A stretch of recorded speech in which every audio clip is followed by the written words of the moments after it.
Welcome once again to HorrorBabble. Today, we'll be reading another tale by Mr. Robert Bloch, first published by Weird Tales magazine in March 1948. The story, by the name of Catnip, tells of a young boy who accidentally burns down the house of an evil old woman. If it hadn't been for that pesky cat of hers, everything would have been A-OK. I hope you enjoy this one.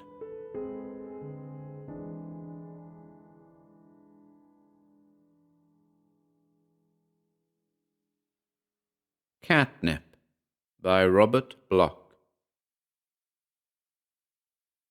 1. Ronnie Shire stood before the mirror and slicked back his curly hair.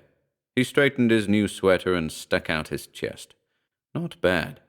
Had to watch the way he looked, with graduation only 2 weeks away and that election for class president coming up. If he could get to be class president, then next year in high school he'd swing a little weight maybe. Go out for second team or something. But he had to look sharp. "Ronnie, better hurry or you'll be late." Ma came out of the kitchen, carrying his lunch. Ronnie wiped the smile off his face. She walked up behind him and put her arms around his waist. "Darling, I only wish your father were here to see you." Ronnie wriggled free. "Yeah, sure. Say, Ma." "Yes? How's about letting me have another buck, huh? I gotta get some things today." "Well, I suppose, but try to make it last, son. This graduation costs a lot of money, seems to me."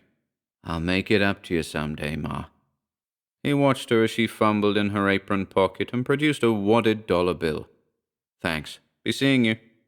He picked up his lunch and ran outside. He walked along smiling and whistling, knowing Ma was watching him from the window. Then he turned the corner, halted under a tree, and fished out a cigarette. He lit it and sauntered slowly across the street, puffing deeply. Out of the corner of his eye, he watched the Ogden house just ahead. Sure enough, the front screen door banged and Marvin Ogden came down the steps. Marvin was 15, 1 year older than Ronnie, but smaller and skinnier. He wore glasses and stuttered when he got excited, but he was valedictorian of the graduating class. Ronnie came up behind him, walking fast. "Hello, snotface." Marvin wheeled. He avoided Ronnie's glare, but smiled weakly at the pavement. "I said hello, snotface. What's the matter? Don't you know your own name, jerk?" Hello, Ronnie." "How's old snotface today?" "Ah, gee, Ronnie. Why do you have to talk like that? I never did anything to you, did I?" Ronnie spit in the direction of Marvin's shoes. "I'd like to see you just try doing something to me, you four-eyed little." Marvin began to walk away, but Ronnie kept pace. "Slow down, Jag. I want to talk to you." What is it, Ronnie? I don't want to be late." "Shut your yap." "But—" "Listen, you. What was the big idea in history exam yesterday when you pulled your paper away?" You know, Ronnie, you aren't supposed to copy somebody else's answers." "You trying to tell me what to do, you sucker?" No. I mean, I only want to keep you out of trouble. What if Miss Sanders found out and you want to be elected class president? Why, if anybody knew—" Ronnie put his hand on Marvin's shoulder. He smiled. "You wouldn't ever tell her about it, would you, snotface?" he murmured. Of course not. Cross my heart." Ronnie continued to smile. He dug his fingers into Marvin's shoulder. With his other hand, he swept Marvin's books to the ground. As Marvin bent forward to pick them up, he kicked Marvin as hard as he could, bringing his knee up fast. Marvin sprawled on the sidewalk. He began to cry. Ronnie watched him as he attempted to rise. "This is just a sample of what you got coming if you squeal," he said. He stepped on the fingers of Marvin's left hand. "Sucker." Marvin's sniveling faded from his ears as he turned the corner at the end of the block. Mary June was waiting for him under the trees. He came up behind her and slapped her hard. "Hello, you," he said. Mary June jumped about a foot, her curls bouncing on her shoulders. Then she turned and saw who it was. "Oh, Ronnie, you oughtn't to—" "Shut up. I'm in a hurry. Can't be late the day before election. You lining up the girls?" "Sure, Ronnie. You know, I promised. I had Ellen and Vicky at the house last night, and they said they'd vote for you for sure. All the girls are going to vote for you." "Well, they better." Ronnie threw his cigarette butt against a rose bush in the Elsner's yard. "Ronnie, you be careful. Want to start a fire?" "Quit bossing me," he scowled. "I'm not trying to boss you, Ronnie. Only—" "Ah, you make me sick." He quickened his pace, and the girl bit her lip as she endeavored to keep step with him. "Ronnie, wait for me." "Wait for me," he mocked her. "What's the matter? You afraid you'll get lost or something?" "No, you know, I don't like to pass that old Mrs. Mingle's place. She always stares at me and makes faces." "She's nuts." "I'm scared of her, Ronnie. Aren't you?" "Me scared of that old bat? She can go take a flying leap." "Don't talk so loud. She'll hear you." "Who cares?" Ronnie marched boldly past the tree-shadowed cottage behind the rusted iron fence. He stared insolently at the girl, who made herself small against his shoulder, eyes averted from the ramshackle edifice. He deliberately slackened his pace as they passed the cottage, with its boarded-up windows, screened-in porch, and general air of withdrawal from the world. Mrs. Mingle herself was not in evidence today. Usually she could be seen in the weed-infested garden at the side of the cottage, a tiny, dried-up old woman bending over her vines and plants, mumbling incessantly to herself or to the raddled black tomcat which served as her constant companion. "Old Pruneface ain't around," Ronnie observed loudly. "Must be off someplace on her broomstick." "Ronnie, please." "Who cares?" Ronnie pulled Mary June's curls. "You dames are scared of everything, ain't you?" "Aren't, Ronnie." "Don't tell me how to talk." Ronnie's gaze shifted again to the silent house, huddled in the shadows. A segment of shadow at the side of the cottage seemed to be moving. A black blur detached itself from the end of the porch. Ronnie recognized Mrs. Mingle's cat. It minced down the path towards the gate. Quickly, Ronnie stooped and found a rock. He grasped it, rose, aimed, and hurled the missile in one continuous movement. The cat hissed and squalled in pain as the rock grazed its ribs. "Oh, Ronnie." "Come on, let's run before she sees us." They flew down the street. The school bell drowned out the cat yowl. "Here we go," said Ronnie. "You do my homework for me?" "Good. Give it here once." He snatched the papers from Mary June's hand and sprinted ahead. The girl stood watching him, smiling her admiration. From behind the fence, the cat watched, too, and licked its jaws. 2. It happened that afternoon, after school. Ronnie and Joe Gordon and Seymour Higgins were futzing around with a baseball, and he was talking about the outfit Ma promised to buy him this summer if the dressmaking business picked up. Only he made it sound like he was getting the outfit for sure, and that they could all use the mask and mitt. It didn't hurt to build it up a little with election tomorrow. He had to stand in good with the whole gang. He knew if he hung around the schoolyard much longer, Mary June would come out and want him to walk her home. He was sick of her. Oh, she was all right for homework and such stuff, but these guys would just laugh at him if he went off with a dame. So he said, how about going down the street to in front of the pool hall and maybe hang around to see if somebody would shoot a game. He'd pay. Besides, they could smoke. Ronnie knew that these guys didn't smoke, but it sounded big shot, and that's what he wanted. They all followed him down the street, pounding their cleats on the sidewalk. It made a lot of noise, because everything was so quiet. All Ronnie could hear was the cat. They were passing Mrs. Mingle's, and there was this cat rolling around in the garden on its back and on its stomach, playing with some kind of ball. It purred and meowed and whined. "Look," yelled Joe Gordon. "Dizzy cat's having a fit or something, huh?" "Lice," said Ronnie. "Damn mangy old things, full of lice and fleas and stuff. I socked it a good one this morning." "You did?" "Sure, with a rock. This big, too." He made a watermelon with his hands. "Weren't you afraid of old Lady Mingle?" "Afraid? Why, that dried-up old—" "Catnip," said Seymour Higgins. "That's what she's got. Bought a catnip. Old Mingle buys it for her. My old man says she buys everything for that cat. And special food and sardines. Treats it like a baby. Ever see them walk down the street together?" "Catnip, huh?" Joe peered through the fence. "Wonder why they like it so much. Gets 'em wild, doesn't it? Cats'll do anything for Catnip." The cat squealed, sniffing and clawing at the ball. Ronnie scowled at it. "I hate cats. Somebody ought to drown that damn thing." "Better not let Mrs. Mingle hear you talk like that," Seymour cautioned. "She'll put the evil eye on you." "Bull." "Well, she grows them herbs and stuff, and my old lady says—" "Bull." "All right, but I wouldn't go monkeying around her or her old cat either." "I'll show you." Before he knew it, Ronnie was opening the gate. He advanced toward the black tomcat as the boys gaped. The cat crouched over the catnip, eyes flattened against a velveteen skull. Ronnie hesitated a moment, gauging the glitter of claws, the glare of agate eyes. But the gang was watching. "Scat!" he shouted. He advanced, waving his arms. The cat sidled backwards. Ronnie feinted with his hand and scooped up the catnip ball. "See? I got it, you guys. I got—" "Put that down." He didn't see the door open. He didn't see her walk down the steps. But suddenly she was there, leaning on her cane, wearing a black dress that fitted tightly over her tiny frame. She seemed hardly any bigger than the cat which crouched at her side. Her hair was grey and wrinkled and dead. Her face was grey and wrinkled and dead. But her eyes, they were agate eyes like the cat's. They glowed, and when she talked, she spit the way the cat did.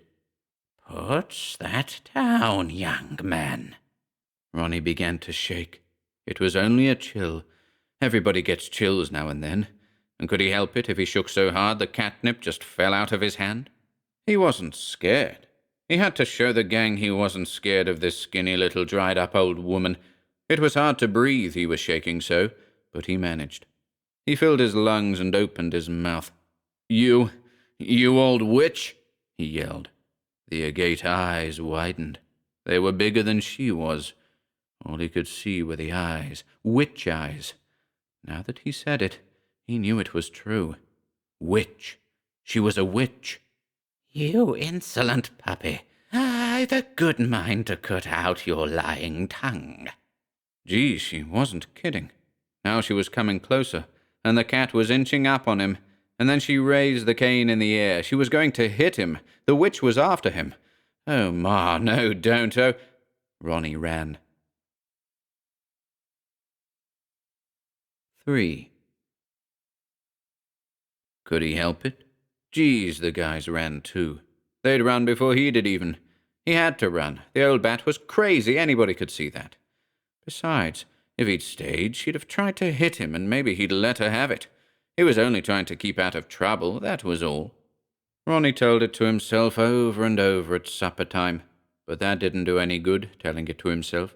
It was the guys he had to tell it to, and fast. He had to explain it before election tomorrow. "Ronnie, what's the matter? You sick?" "No, Ma." "Then why don't you answer a person? I declare you haven't said 10 words since you came in the house. And you aren't eating your supper." "Not hungry." "Something bothering you, son?" "No, leave me alone." "It's that election tomorrow, isn't it?" "Leave me alone." Ronnie rose. "I'm going out." "Ronnie!" "I gotta see Joe. Important." "Back by 9, remember?" "Yeah, sure." He went outside. The night was cool, windy for this time of year. Ronnie shivered a little as he turned the corner. Maybe a cigarette. He lit a match, and a shower of sparks spiraled to the sky. Ronnie began to walk, puffing nervously. He had to see Joe and the others and explain. Yeah, right now, too, if they told anybody else. It was dark. The light on the corner was out, and the Ogdens weren't home. That made it darker, because Mrs. Mingle never showed a light in her cottage. Mrs. Mingle. Her cottage was up ahead. He'd better cross the street. What was the matter with him? Was he getting chicken guts? Afraid of that damned old woman, that old witch? He puffed, gulped, expanded his chest. Just let her try anything. Just let her be hiding under the trees, waiting to grab out at him with her big claws and hiss. What was he talking about anyway? That was the cat. Nuts to her cat and her too. He'd show them. Ronnie walked past the dark shadow where Mrs. Mingle dwelt. He whistled defiance and emphasized it by shooting his cigarette butt across the fence. Sparks flew and were swallowed by the mouth of the night. Ronnie paused and peered over the fence. Everything was black and still. There was nothing to be afraid of. Everything was black. Everything except that flicker. It came from up the path under the porch. He could see the porch now because there was a light. Not a steady light, a wavering light, like a fire where his cigarette had landed. The cottage was beginning to burn. Ronnie gulped and clung to the fence. Yes, it was on fire all right. Mrs. Mingle would come out and the firemen would come and they'd find the butt and see him and then... He fled down the street. The wind cat-howled behind him, the wind that fanned the flames that burned the cottage. Ma was in bed. He managed to slow down and walk softly as he slipped into the house, up the stairs. He undressed in the dark and sought sanctuary between the bedsheets. When he got the covers over his head, he had another chill, lying there, trembling, not daring to look out of the window and see the glare from the other side of the block. Ronnie's teeth chattered. He knew he was going to pass out in a minute. Then he heard the screaming from far away. Fire engines. Somebody had called them. He needn't worry now. Why should the sound frighten him? It was only a siren. It wasn't Mrs. Mingle screaming. It couldn't be. She was all right. He was all right. Nobody knew. Ronnie fell asleep with the wind and the siren wailing in his ears. His slumber was deep, and only once was there an interruption. That was along towards morning, when he thought he heard a noise at the window. It was a scraping sound. The wind, of course. And it must have been the wind, too, that sobbed and whined and whimpered beneath the windowsill at dawn. It was only Ronnie's imagination, Ronnie's conscience, that transformed the sound into the wailing of a cat. 4. Ronnie! It wasn't the wind. It wasn't a cat. Ma was calling him. Ronnie! Oh, Ronnie! He opened his eyes, shielding them from the sun shafts. I declare you might answer a person. He heard her grumbling to herself downstairs. Then she called again. Ronnie! I'm coming, Ma. He got out of bed, went to the bathroom and dressed. She was waiting for him in the kitchen. Land's sakes, you sure slept sound last night. Didn't you hear the fire engines? Ronnie dropped a slice of toast. What engines? Ma's voice rose. Don't you know? Why, boy, it was just awful. Mrs. Mingle's cottage burned down. Yeah? He had trouble picking up the toast again. The poor old lady, just think of it, trapped in there. He had to shut her up. He couldn't stand what was coming next. But what could he say? How could he stop her? Burned alive. The whole place was on fire when they got there. The Ogdens saw it when they came home, and Mr. Ogden called the fireman, but it was too late. When I think of that old lady, it just makes me... Without a word, Ronnie rose from the table and left the room. He didn't wait for his lunch. He didn't bother to examine himself in the mirror. He went outside before he cried or screamed or hauled off and hit Ma in the pus. The pus. It was waiting for him on the front walk. The black bundle with the agate eyes. The cat, Mrs. Mingle's cat, waiting for him to come out. Ronnie took a deep breath before he opened the gate. The cat didn't make a sound, didn't stir. It just hunched up on the sidewalk and stared at him.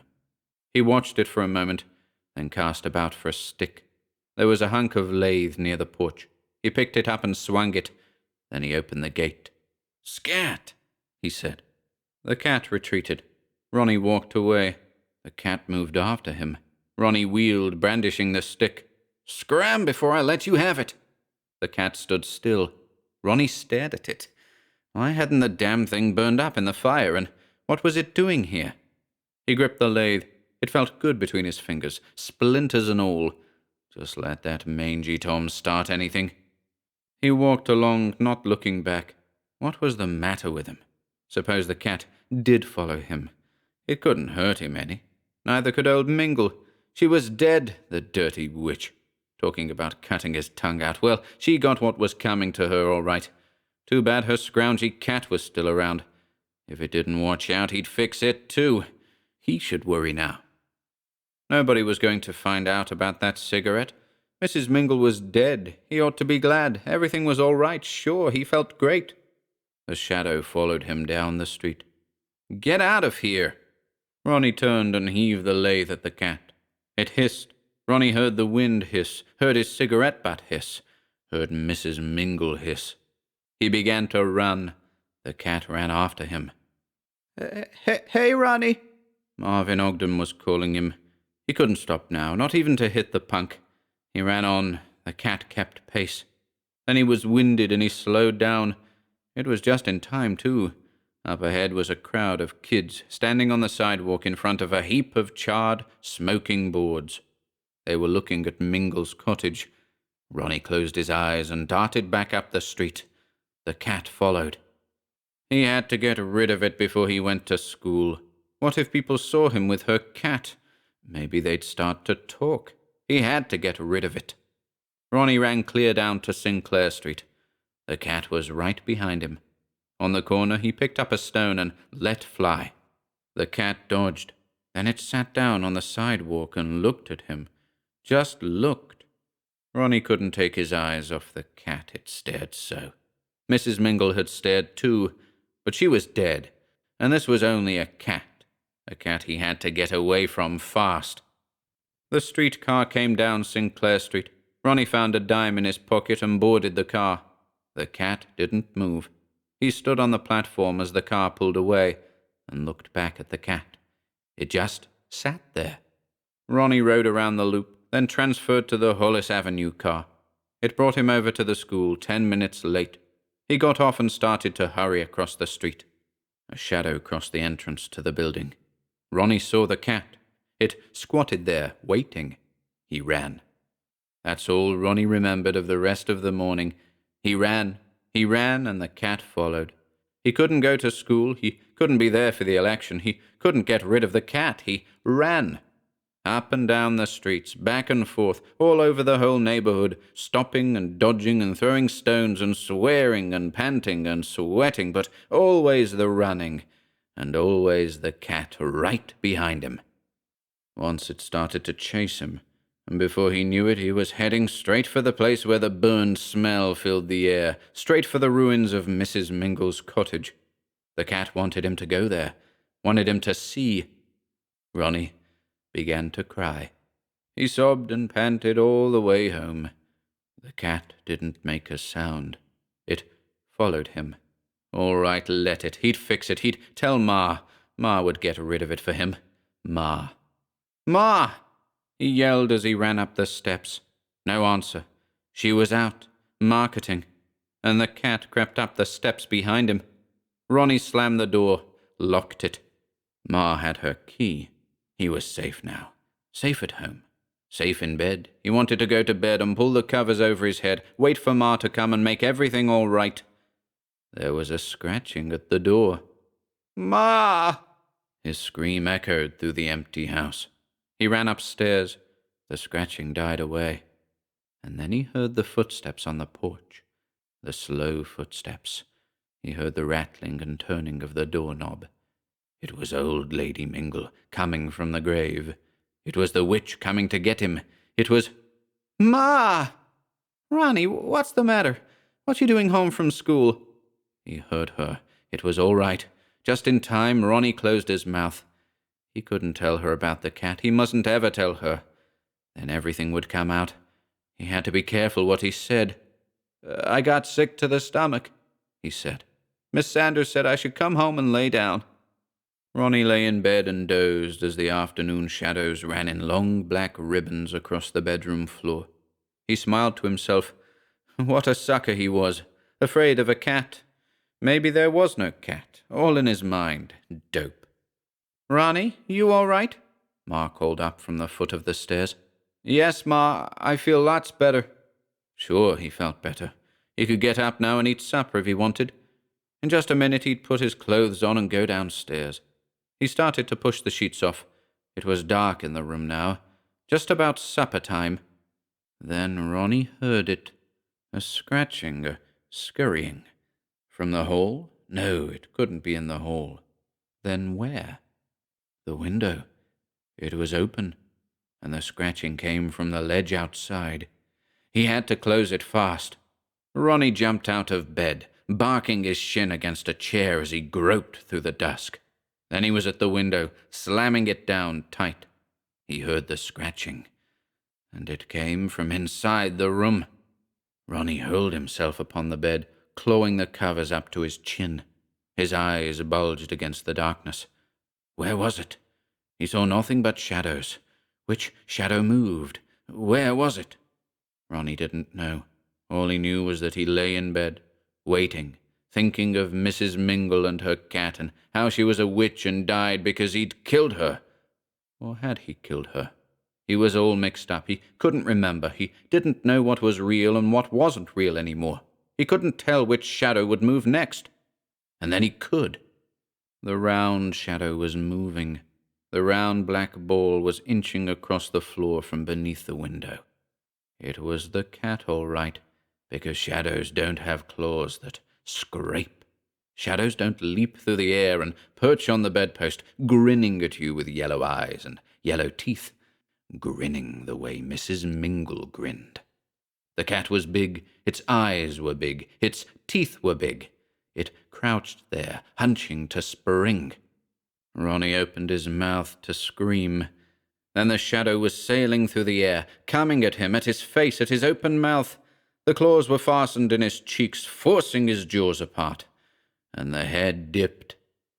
Far away, under the pane, somebody was calling. "Ronnie! Oh, Ronnie!" Everything was fire. Ronnie lashed out, and suddenly the shadow went away. "Ronnie, what's the matter with you?"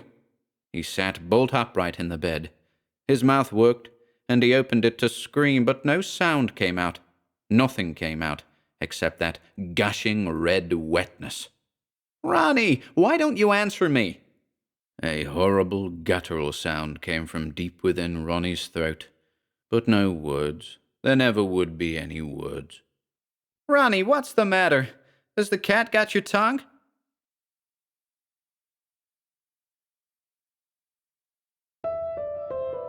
Thank you for listening today.